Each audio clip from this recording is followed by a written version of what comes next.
Hello lovely people, in this video we'll be checking out probably the most prettiest speakers that I've ever had in my hands. US Amps Timbre 8 Signature.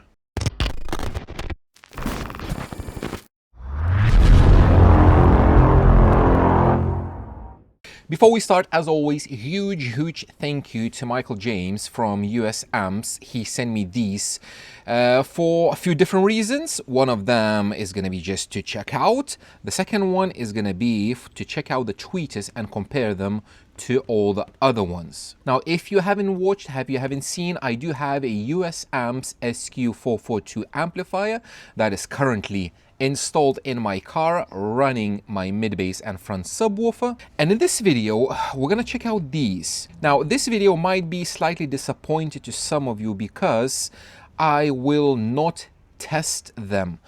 In this video, I'm gonna unbox them, I'm gonna show you the drivers, how they look like, we're gonna have a look at all the specs, and we kinda gonna discuss the plans for the future.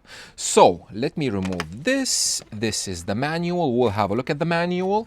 I wanna show you this, which is very cool. This is from Michael James Scenarios. I hope you enjoy the Timbre 8 Signature Series components. Thank you for including us in your test. The test that he's referring to is the Ultimate Tweeter Shootout. Did I put it on YouTube? I think I did put a post on YouTube, not a separate video, that I will be making a tweeter shootout where I will be testing as many tweeters as I will receive. And that is going to be coming in the future. I will make an update video. So this box is huge. We do have the Timbre 8. There is a Timbre 6 and a Timbre 8. 6.5 component and an 8 component set. Let me very quickly remove all of these out of the packaging so that we could have a look at them a bit more closer. And in general, we're just gonna have a look how they look like. There we go, that's the passive crossovers. Okay, I think I need to put you a little bit closer. Okay, I think it's gonna be close enough. So, first of all, let's have a look at the manual. Timbre 8 and Timbre 6 Signature. These three component sets, there we go, system overview. So there's two kinds of sets that US Amps makes. It's a set using a 6.5-inch driver, mid-bass, and a set using 8-inch. The 6.5-inch comes with a 3-inch mid-range, which is a little bit smaller, and 1-inch or 1.1-inch tweeters. Yeah, 1.1 inch. The bigger set comes with 8-inch mid-bass, a 4-inch mid-range, and the same tweeter. From all the information I could find, if you want to buy separate speakers, like only the mid-bass or only the mid-ranges, I think you can buy them if you contact them directly, but online in the shop is going to be a 3-way set. Now, we do have passive crossovers as well. I'm not planning to use those, but they're there. The interesting thing that the passive crossovers here, there we go, you have wiring diagram. You can bi-amp them, so let's actually pull this out. You have your input, positive and negative, and you can do a woofer separate and mid and tweet separate. So it's like a semi-active, if you want to call it. And on the output, you have 1, 2, 3 outputs that go directly into the speaker. Here in the manual, we can see where they crossed 903.2K, which is amazing to see because nobody provides this in the manuals. I don't know why nobody ever mentions the crossover frequency of their drivers. And power handling 120, 150 doesn't really matter for us. And the crossover weight, you can see 0.46 kilos, so that is, I think, close to a pound or something. Why? Because these passive crossovers, they look very pretty, obviously, and they're made using the same heatsink as the US amplifier. So they made to look exactly like the amplifiers, which is like, personally, I don't really like it, but it's just very cool. We have these screws on the side for mounting plates. I think they're included in there. And the parts, let's have a look. This inductor probably is going to be on the woofer side, which is iron core, and we do have 2 air core inductors. So for those that are not really into electronics, air core inductors are in general much better quality, and they're typically used for higher components, or in this case is going to be used for mid-ranges and tweeters. These are non-polar or bipolar, however they're called, capacitors. Again, very nice to see, and a few resistors for attenuation, matching the level. Now, by the looks of it, these crossovers don't have any level adjustments. Yeah, there's nothing. It is set, so you cannot adjust the tweeter if it's too hot or not hot enough. Now, the beauties. Let's start with the mid-bass, because from the front, it looks like a normal ordinary speaker. It does have a carbon fiber cone, a rubber surround with these, I don't know how you call it, protrusions. Now these, I am 99.9% sure is just for aesthetics, and they're not doing anything in regards to excursion or sound. And again, looks is subjective, so if you like that kind of thing, shiny, shiny.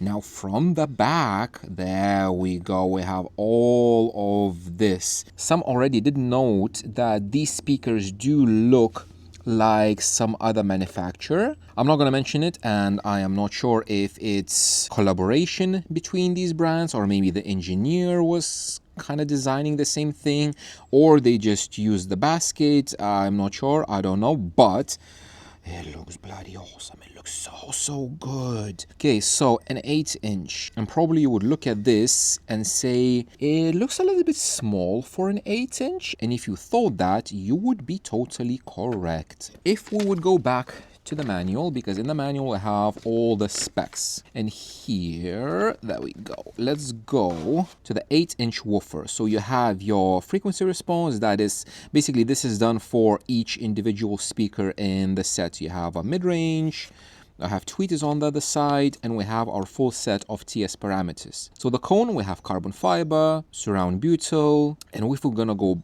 down to SD, SD is 176 square centimeters. For an 8-inch driver, this is a little bit on the lower side. Typically, an 8-inch driver will have something like 200, maybe 220, bigger one 230. So this is slightly undersized 8-inch driver in regards to the cone. Excursion, it says we have 4.5 mil. So again, not a ginormous amount, but I don't know, decent, I guess. Power handling 150 watts. Now with this open coil, you can see this is the actual coil. If I'm gonna pull it up, you can see this is copper windings, which looks very nice. It's all open. You have very good heat dissipation, very good cooling. So for this to take 150 watts, probably yes. Pole vent, totally open, a little bit of a mesh, but again, it's very good for cooling the coil. So for it to take 150 watts, probably yes. Sensitivity, what is the sensitivity? 80 dB, which is not that bad. But for an 8-inch, again, it could be higher, and it is a little bit on the low side because, again, you have low SD. Like some oversized 6.5-inch drivers will have like 150 square centimeters. So it is a little bit small, and it might limit your output. In regards to FS, we have 47 Hertz, which is very good for an 8-inch. Moving mass, 40 grams. Again, a little bit higher just because of the carbon cone and a massive coil. If that coil would be a little bit lower, the moving mass would be lower as well. But like looks wise, especially from the back, these look gorgeous, especially that gold color.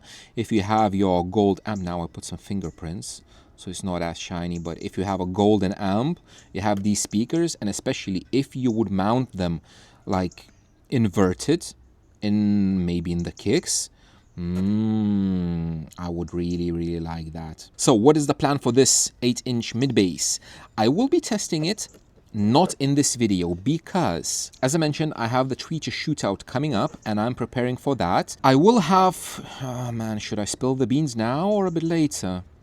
Let's do it now. Custom speaker pods are sending me custom pods for 8-inch drivers that would fit in my door. And I will be testing Midbass performance in a factory door location, which is under the panel, on top of the panel, and in the speaker pods as well. I'm going to keep it a secret. We will test something, like properly test with those pods, and it's going to be a little surprise for you. So I will be testing these drivers. I do have the Helix i5 drivers. I do have One Audio MB8 drivers, and maybe if you're gonna ask nicely, I will get something else. So it's gonna be like a mini 8-inch mid-bass driver shootout. So I'm gonna save this for that, and I'm not gonna test it now. Now let's go for the mid-range. The mid-range is a 4-inch driver, and again, from the top is the same aesthetics as the mid-bass driver. We have carbon cone, same surround, same stripes on the surround, but the back of it, whoa, you can see me. Yeah, a reflection. You can see my camera, you can see my face, you can see the sky. It's so shiny, and it looks so cool. That's what I mean. This is probably the best looking speaker set that I've ever had in my hands.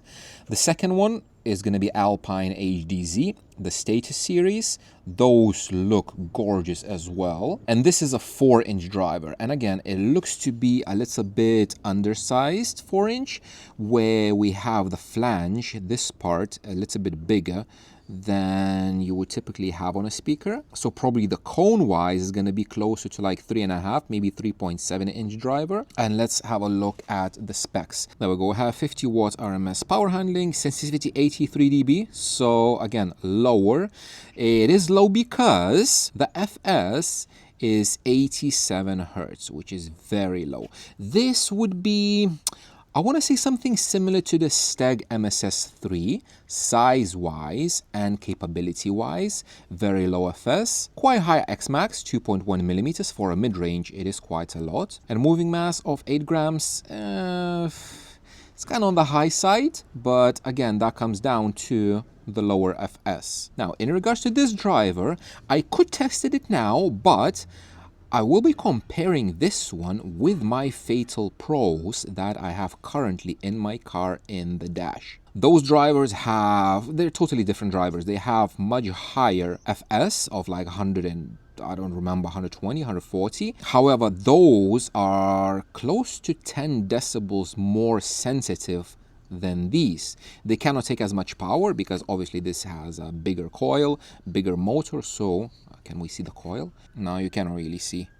It's a bit blurry. Very nicely made speaker. So again, yes, we will be comparing this. If I would be able to get my hands on the Steg MSS3 again, I could directly compare 3 drivers, because there's not many 4-inch drivers, to be honest. And I do have a speaker location for a 4-inch in my dash, so I will be putting those in the dash and test them in the car as well. And now we're going to the tweeter, which is this one. This is a chunky boy. It is quite big, 1.1 inch. What is the material on this one? Can we have a look? Okay, it says the cone is Teteron, whatever that is. FS 1100, which is not like super low, especially for the size, because if you have a look at like SB Acoustics or ScanSpeak tweeters that are this size, they will have a FS of like, I don't know, 650, 700, 800 hertz. But again, for a 3-way set, you don't need a low FS for the tweeter. It can be cross higher, that's not an issue. Sensitivity 90 dB, very nice to see that. We do like high sensitivity tweeters. My SB Acoustics, I think they're 93 or 94, and 20 watts power handling. At least the power ratings are correct for these drivers, because I hate whenever you find a tweeter and it says 100 watts power handling. No. So this tweeter, I wanted to say this little tweeter, it's not little, is metal. It's fully machined and metal. I thought when I saw it, I thought that's plastic, but it's not. It is really chunky and really big, so it would be a little bit problematic to mount it. Now I'm looking inside. There might be some space and it could be a little bit thinner. but I don't know, there's no way to take it apart, so I cannot see. A lot of people, when I posted a picture of this, a lot of people didn't like the grill, the palm, and they said that it will obstruct the actual cone and have some interference. We will check that when we're gonna measure. We will check that, because you can see it's not a single unit, so you can I cannot remove it with my fingers, but I guarantee that you can remove this grill and test the tweeter without the grill. So this tweeter will be featured in the Ultimate Tweeter Shootout as one of many. At the moment, I think I have close to 20 tweeters, I think. So it's going to be a very cool thing. To me, it looks cool, but I would always choose a tweeter that has either minimal grill or no grill at all. But in regards to the whole set, this set is beautiful, very, very beautiful, especially the mid-bass. I'm gonna put it like this, especially the mid-range. All golden, all beauties. Really lovely, lovely speaker set. How do they perform? I have no idea. I didn't listen to them yet. I'm saving it for the actual testing. It's just in this video, I wanted to give you like a sneak peek preview and just for you to see, because I like to show off.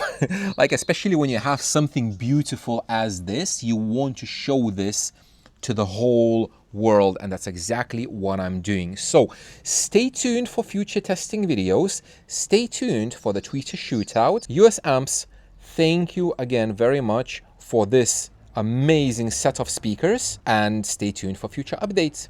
Thank you very much for watching, guys, and I will see you in the next one.